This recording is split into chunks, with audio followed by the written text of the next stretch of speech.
Bem-vindos a mais um programa 20 especial, que hoje vai falar especificamente sobre a saúde dos seus olhos. Eu estou aqui no Hospital de Olhos de Florianópolis, o ROF, que fica localizado bem no centro da cidade. E é um hospital maravilhoso, que está com uma tecnologia incrível e um grupo de médicos, de profissionais, para sempre atender muito bem a você. E agora eu vou conversar com a doutora Cláudia Nascimento, que ela é oftalmologista, especialista em retina e vítreo. Tudo bem, doutora Cláudia? Tudo bem, Joana. Bom dia. Bom dia. A doutora Cláudia vai estar contando um pouquinho para a gente sobre o ROF, o Hospital de Olhos aqui de Florianópolis, e também sobre algumas doenças ligadas diretamente à retina. Palavra com a senhora. Bom, o ROF, o Hospital de Olhos de Florianópolis, está localizado aqui no centro de Florianópolis. Nós contamos com uma estrutura tanto da parte de consultórios, como centro cirúrgico, unidade diagnóstica, e também um corpo clínico de médicos, mais de 20 médicos, em todas as subespecialidades da oftalmologia. E doutora Cláudia, eu queria que a senhora contasse um pouquinho para a gente a primeira doença que a gente vai falar, o descolamento de retina. Bom, a gente poderia falar um pouquinho, Joana, até para que isso seja até um informativo, né, para a população, seriam talvez os sintomas do descolamento de retina. O descolamento de retina, ele se inicia muitas vezes com as famosas moscas volantes, que são aqueles mosquitinhos, quando a pessoa começa a ver, eu estou vendo um mosquitinho que passa na visão e tal. Não necessariamente a pessoa vai ter descolamento porque tem esse mosquitinho. Porém, esse é um primeiro sintoma que pode vir a levar a um descolamento de retina. Um outro sintoma, que já é um pouquinho maior, mais relacionado ao descolamento, seria o flash de luz. O flash de luz, a pessoa está, por exemplo, numa sala, né, não necessariamente numa sala escura, mas numa sala clara, de repente ela vê como se fosse um flash de uma máquina fotográfica. Isso, o que significa? Significa a tração do vítreo, que é a gelatina do olho, puxando a retina. E muitas vezes rasga a retina. Nesse momento, se a pessoa ela consegue chegar a um serviço de oftalmologia, se ela tiver uma rasgadura e ela fizer um tratamento, que é uma profilaxia, que seria um laser, ela evita o descolamento de retina. E o descolamento de retina propriamente dito, né, seria a pessoa ver uma mancha escura, é como se fosse uma cortina. Dependendo do local onde é o descolamento, essa mancha ela pode vir da parte de cima, ela pode vir da parte de baixo, ela vem do lado, mas é bem nítida. A pessoa chega e fala, parece que a minha pálpebra caiu, ou parece que tem uma cortina em cima do meu olho. Esse é um sintoma do descolamento propriamente dito. E com relação ao tratamento, assim, se a pessoa descobriu no começo, se a pessoa levou muito tempo para descobrir que está com descolamento de retina, isso pode causar algum problema no tratamento propriamente em si? Sim, sem dúvida que a retina é um tecido nervoso. E todo tecido nervoso, você não tem uma recuperação total, né? É difícil, não há regeneração. Então, se você chega bem no início do descolamento, ou seja, se você tem apenas uma parte da retina descolada, a sua recuperação vai ser muito melhor. Por exemplo, na retina nós temos uma parte, que é a parte principal, que é a mácula, que é responsável pela visão de detalhes. Se você tem um descolamento nas partes periféricas e você tem a mácula colada, e você chega antes da mácula descolar, aí sim você faz a cirurgia, sua recuperação é 100%, porque aquela parte não era responsável pela visão de detalhes. Se você tem um descolamento total da retina, mas você chega logo no início, a tua recuperação, de repente, pode ser muito maior do que se você chega dali a um mês, dali a um ano. E claro que todo descolamento, toda cirurgia e toda recuperação é diferente de indivíduo para indivíduo. Então as pessoas têm, claro, recuperações diferentes, mas o melhor sempre é chegar no início, e a tua chance de recuperar é muito maior. E vale aí, né, ficar o alerta para as pessoas, porque às vezes é uma coisa do dia a dia que acha que a vista cansada, alguma coisa assim, e não é. Né? E vale vir aqui ao ROF fazer uma consulta para ver se está tudo bem com os olhos. E com relação à cirurgia desse descolamento de retina, como é que vem? A pessoa vem, ela tem que ficar internada, qual que é o procedimento? Olha, hoje em dia, na oftalmologia, é muito difícil você ter um paciente que precisa ficar internado. As cirurgias, elas são feitas durante o dia, a pessoa, uma noite, se for uma urgência, mas ela vem para o hospital, ela é anestesiada, ela vai ser operada e depois ela vai para casa.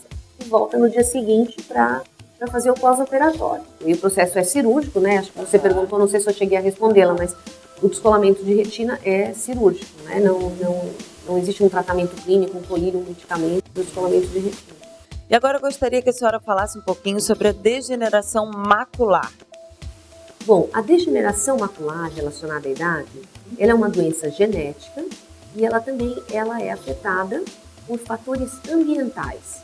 Então, você vai ter aquela pessoa que ela tem aquela genética, ela tem um fator genético, né, para ter a doença.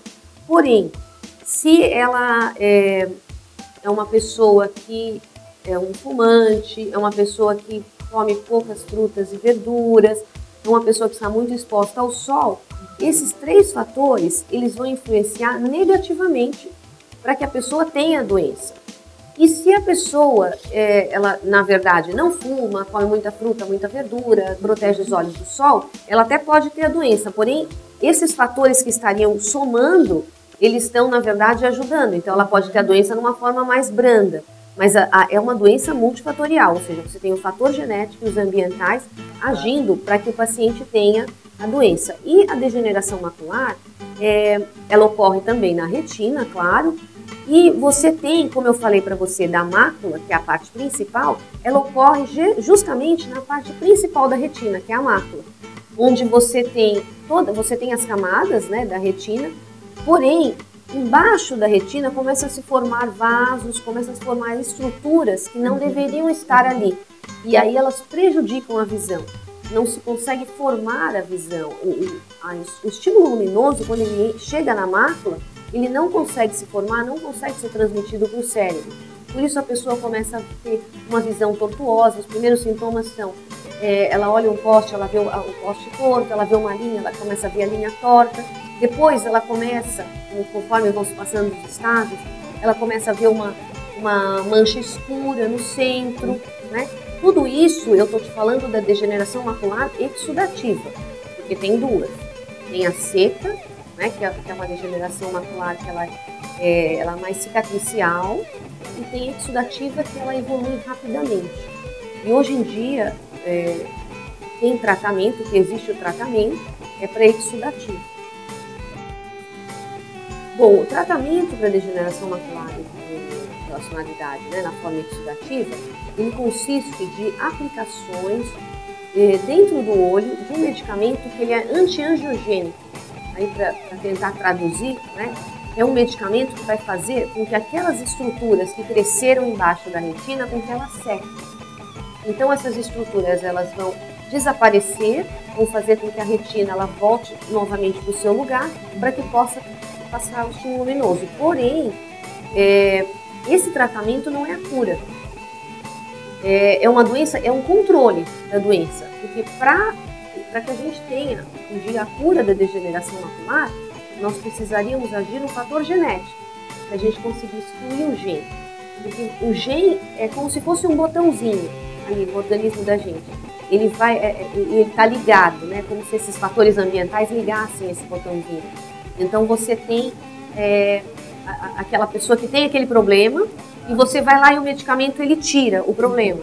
Mas ao mesmo tempo o botãozinho está lá. Então o problema vem novamente. Então a pessoa que tem a degeneração da mácula, ela faz essas injeções, essas aplicações no olho por um período de tempo, aí estaciona a doença, porém isso pode voltar a ocorrer novamente. Algumas pessoas ficam um tempo maior com a doença inativa. A gente pode até comparar, por exemplo, com o diabetes, com a pressão alta. São doenças em que você não tem cura, mas você tem o controle. Se você toma um medicamento todo dia, você tem o controle. No caso da degeneração da mácula, ainda bem, não precisa ser todo dia. Mas é uma vez por mês, e não precisa ser todo mês, às vezes você para. Mas não é uma coisa que você vai parar para sempre. Isso tem que estar bem claro, né, para a pessoa que faz esse tipo de tratamento. Essa doença, ela é mais detectada em homens, mulheres, a partir de que idade que é visto mais nos consultórios? Essa é uma ótima pergunta. A gente não tem assim uma preferência por homens ou mulheres, mas sim pela idade, que é a partir dos 50 anos. E geralmente em pessoas de pele clara e olhos claros. E você tem mais a doença nessas pessoas, elas são mais suscetíveis. Inclusive porque a íris, né, da pessoa, né, que tem o olho claro, ela acaba permitindo a maior passagem de luz. Então, esses pacientes eles estão mais expostos à radiação solar, e a radiação solar, como eu já lhe falei, ela é bem importante no desenvolvimento da doença. Agora eu vou pedir para a doutora Cláudia falar um pouquinho para a gente sobre a retinopatia diabética. O que seria, doutora Cláudia? Isso é um assunto muito importante, Joana. E a retinopatia diabética, ela ocorre nos pacientes diabéticos que não apresentam um controle glicêmico adequado. E ela ocorre, né, devido a essa falta do controle, você vai ter uma lesão dos vasos da retina com uma consequente diminuição da visão. E quais são os sintomas da retinopatia? Bom, você vai ter vários sintomas, depende muito do tipo e do grau da retinopatia. No caso de uma retinopatia inicial, né, que o paciente tem apenas algumas lesões em vasos, ele pode não apresentar sintoma nenhum, né, numa fase inicial. Porém, ele pode já estar precisando de tratamento. Quando eu falei para você da mácula, ali no descolamento de retina, da degeneração da mácula, no diabetes ocorre a mesma coisa. Se você tem a lesão dos vasos na periferia da retina e você não atingiu a parte central, você não vai ter sintoma nenhum. Então, por isso é importante esse paciente que é diabético, pelo menos uma vez por ano, ou por ocasião do diagnóstico do diabetes, consultar o oftalmologista. E quando você tem a mácula afetada, aí sim você vai ter uma diminuição da visão, você pode ter alteração das cores, você pode ter um borramento central, você pode ter também aquela tortuosidade que eu comentei da degeneração da mácula. Se a gente vai para casos mais avançados de retinopatia diabética, como por exemplo uma hemorragia dentro do olho, você pode ter uma perda de visão total, ou seja, o paciente ele está assim, de repente ele começa a ver até os mosquitinhos que eu falei do descolamento, também pode ocorrer na retinopatia diabética em caso de sangramento no vítreo, que é aquela gelatina do olho. O paciente de repente ele para de ver, ou você pode até ter descolamento de retina na retinopatia diabética. E aí você vai ter aquela mancha escura, o paciente não consegue enxergar, vê uma parte, não vê outra. Então tudo vai depender bem mesmo do grau da retinopatia. E igual a pergunta que eu fiz anteriormente, a incidência é mais masculina, mais feminina? A partir de que idade pode acontecer isso? Se em criança ou se só em gente mais velha, mais idosa? Olha, em criança pode ocorrer desde que a criança seja diabética. E aí você tocou num assunto também importante, que é o diabetes tipo 1 e o diabetes tipo 2. Então, assim, a criança, por ocasião do diagnóstico, é muito difícil você ter a retinopatia diabética. Ela começa a aparecer na época da puberdade. Geralmente, e a gente até percebe que após mais ou menos uns 5 anos no diabetes tipo 1, se foi antes, né, da puberdade, às vezes você não tem sintomas, você não tem retinopatia diabética, na verdade, quando você examina essa criança.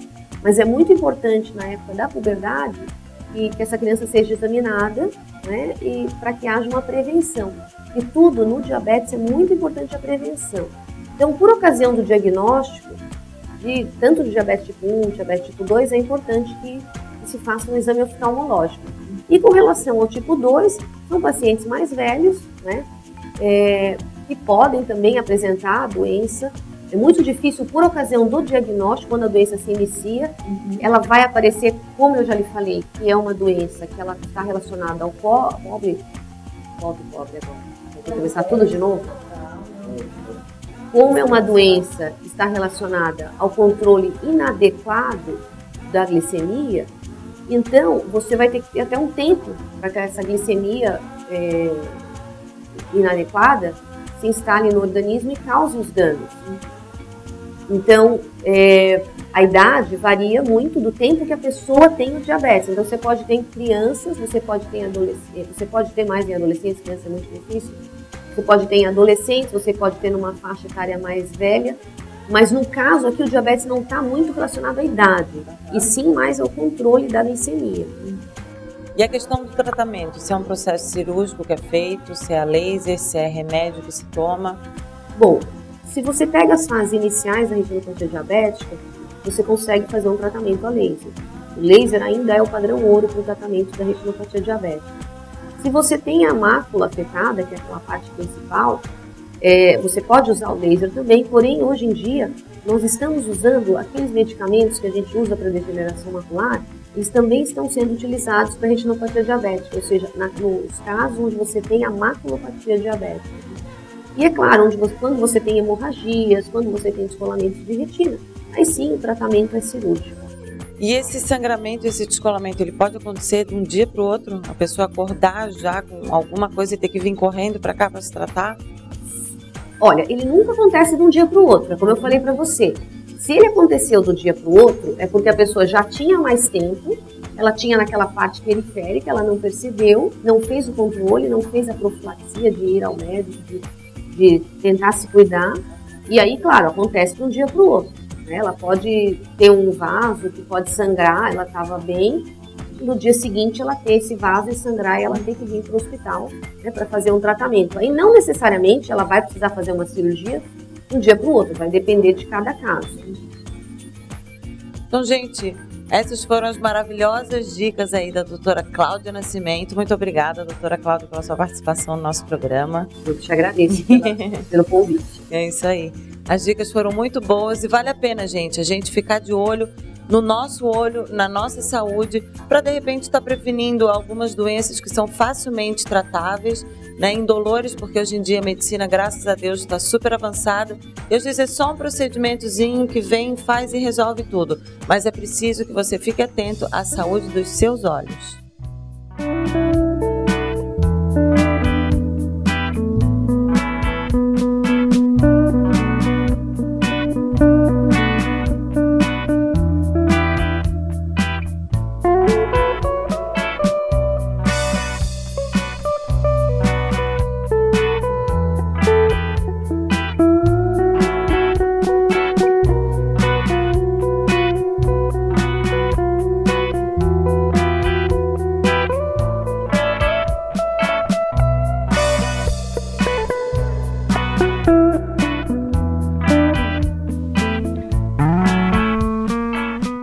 E esse é o momento mais do que especial do nosso programa 20 especial de hoje. Estou aqui com o Dr. Hernani Luiz Garcia. Ele vai fazer uma cirurgia de catarata. A gente vai estar mostrando para vocês como é que funciona. Dr. Hernani, catarata, o que é? Quem tem? Quais são as decorrências? O processo da cirurgia? Catarata é uma opacidade do cristalino, é uma perda da visão progressiva. A visão começa a ficar muito nebulosa. Isso é muito comum a partir de 60 anos. Também pode acontecer em pessoas mais jovens, usuários de medicações que podem provocar catarata congênita, trauma. Então existem inúmeras causas da formação da catarata, mas a grande maioria é acima de 60 ou 70 anos que começa a aparecer. Eu sei que hoje em dia a tecnologia está super avançada, né, doutora? A gente vai estar mostrando aí para o telespectador cirurgia para vocês, que leva um tempo mínimo, é muito rápido, né? E toda a aparelhagem que tem, eu sei que é um aparelho de fora que vocês usam aqui, que é de última ponta. Eu queria que você explicasse um pouquinho como funciona todo esse processo da tecnologia que vocês usam aqui no óculos. Então, exatamente. Ao longo desses 22 anos que eu realizo cirurgia de catarata, é impressionante a rapidez da evolução dessa tecnologia. Então, a cirurgia de catarata hoje tem utilizabilidade do cirurgião, né, do médico, da educação, do preparo do caso e da tecnologia. Então, a cirurgia para ficar perfeita, ela depende de alta tecnologia. Porque além de corrigir, além de tirar a catarata, a opacidade, trazer transparência para o paciente, a gente hoje também procura corrigir opticamente, ou seja, minimizar o uso óptico. A grande maioria dos pacientes que fazem catarata hoje em dia já não precisam mais usar óptico, usam muito pouco. Então isso assim é o grande avanço na cirurgia da catarata. As incisões são muito pequenas. Quando eu comecei, a incisão de 12 milímetros levava 8, 9 pontos. Agora a incisão não leva pontos, a incisão de 2 milímetros. O paciente em 2, 3 dias é liberado das suas atividades, né? Somente internavam o paciente para fazer cirurgia de catarata. Então é um grande avanço, né? Lógico, ainda a cirurgia aqui exige muito cuidado pós-operatório, o uso da medicação corretamente, as infecções existem, sempre vão existir, mas cada vez menor os riscos de complicações. Então é isso aí, gente. Vamos acompanhar a cirurgia aqui com o Dr. Hernani agora. As imagens vão estar passando para vocês. E graças a Deus a tecnologia em prol da saúde, né, em prol aí do ser humano. Essa coisa de reabilitação, como o Dr. Hernani falou, que antigamente era uma coisa que se levava 7, 8 pontos, e hoje em dia é uma inserçãozinha muito pequenininha e a recuperação também, consequentemente, fica mais tranquila para o paciente. Exatamente. Ter a oportunidade de acompanhar uma cirurgia de alta tecnologia, o mesmo sistema que é feito aqui, na Alemanha, nos Estados Unidos, na Inglaterra, São Paulo, então, ele vai se mostrar que hoje é o que tem de melhor no mundo. Então, e isso, o trabalho de vocês, a imprensa, é muito importante porque esclarece a população, tira aquele mito, aquele medo, de, meu Deus, vou ficar 7 dias sem poder fazer nada, na cama. Não, isso tira um pouco isso e encoraja as pessoas. E muitos com catarata em casa, não querendo operar, com medo, com receio, deixando de aproveitar a vida. E a gente vê, o resultado é tão bom que as pessoas de mais idade rejuvenescem, não motiva mais para avançar, para curtir a vida, a paisagem, cores, como chama a atenção, eles relatando a nitidez das cores que passam a acontecer após isso. Então o trabalho de vocês é muito importante para levar até a comunidade essa oportunidade. Então tá, gente, fiquem com as imagens, doutor Hernani agora para cirurgia. Até mais.